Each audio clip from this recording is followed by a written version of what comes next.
Hello lovelies, welcome to Olakeoge YouTube channel. Today's story is on how to draft a basic short sleeve pattern. And to start drafting the pattern, I have my pattern paper folded into two. And the next thing I'll do is to tape down the pattern paper so that the pattern paper will not move part while I'm drafting. And the next thing I'll do is to draw a borderline where I'm going to start work. So I'm just marking 1 inch. I'm doing the dotted line so that I can connect it together.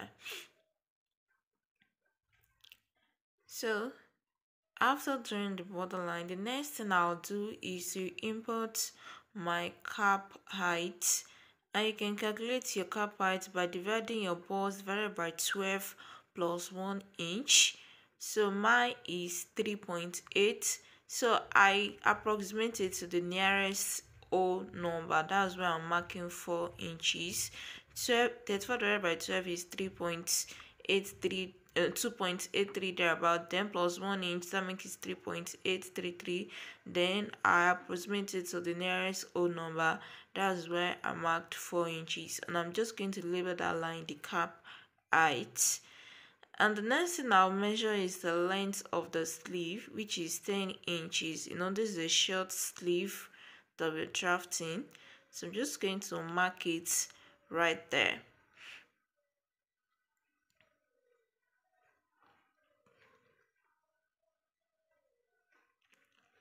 So I'm going to connect the dotted lines together like so. So right as that's the sleeve length. So the next thing I'll do is on the cap height, I will input the armhole measurement.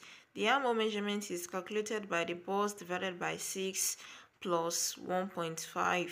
So on the cap height, that's where you're going to input your armhole measurement. And what you have there, you're going to take it up to where you have your borderline and mark it in order to join those together, in order to create a box for you. And on the sleeve length, you're going to input your round sleeve. My round sleeve is 10, and the pattern paper is folded into two. That's why I mark 5. Then you're going to connect it to your armhole measurement. The rest of the pattern paper will serve as my allowance, folding allowance for the sleeve. So I'm just going to connect it right there. So the last thing to do to create the armhole curve is just to use your curve ruler, or you can use your freehand to connect the curve. That's the curve for the armhole curve, and that is your basic sleeve pattern. It's just so simple to create, like so. So you can add sewing allowance to your pattern paper. So I'm going to be adding 1 inch to the side. 1 inch to the side for sewing allowance and connect it. Then around the armhole curve, I'm going to use 1/2 inch. This is what you're going to use to join your sleeve to your body. That's the fabric. That's what you're going to use. So 1/2 inch around the armhole curve and 1 inch by the side is okay for sewing allowance. So I'm going to use my curve ruler to connect those dotted lines together like so. Just connect it small, little by little, and then you have your sleeve. So now to cut it out, you fold your hemming allowance inside, because that's the only way to get enough for it. So just fold it in before you start cutting the excess paper you have on your pattern. Just cut it off like that. So now I'm going to show you why you need to cut it on fold like that, why you need to cut it and input the excess. Can you see how flat it is?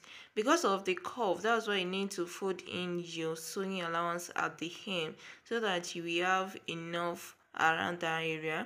So you're going to divide your pattern paper into two like that, and then you label it. So one side, this side will be the front and this side will be for the back. The front armhole is a bit deeper than the back. So you're just going to trim off a little bit around the front armhole. That's why you need to label it and trim off a little bit around the armhole. So thank you for watching this tutorial. If it's helpful, please give this tutorial a thumbs up. Please like, comment, and also share this video with fellow soulmates. If you have any question, ask a question in the comment section down below. So thank you for watching. I'll catch you in my next tutorial. Bye.